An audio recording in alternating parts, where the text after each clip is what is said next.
இந்திய சுதந்திரத்துக்கு பிறகு நாடு முழுவதும் தேசிய கட்சிகள் ஆதிக்கம் செலுத்திய சூழலில் மாநில கட்சிகள் எழுச்சி பெற துவங்கின. எல்லா கட்சிகளும் இந்த மண்ணையும் இயற்கை வளத்தையும் காக்க தவறிவிட்டன என்பதை சுட்டிக்காட்டினார் அந்த தலைவர். தமிழ் மண்ணை தமிழன்தான் ஆள வேண்டும் என்று முன்வைத்தார் ஒரு இளம் அரசியல்வாதி.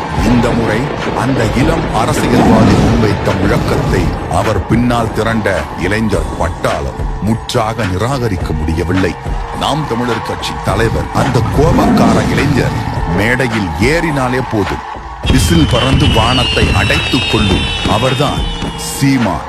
தமிழ் தேசிய சிந்தனையுடன் சீமான் உருவாக்கிய அரசியல் கட்சி நாம் தமிழர் கட்சி. 2024 ஆண்டு மக்களவை தேர்தலில் தமிழ்நாடு புதுச்சேரியில் மொத்தமுள்ள 40 மக்களவை தொகுதிகளிலும் 20 ஆண்கள் 20 பெண்கள் என்ற அடிப்படையில் அடுத்தடுத்து வேட்பாளர்கள் பெயரையும் அறிவித்தார்.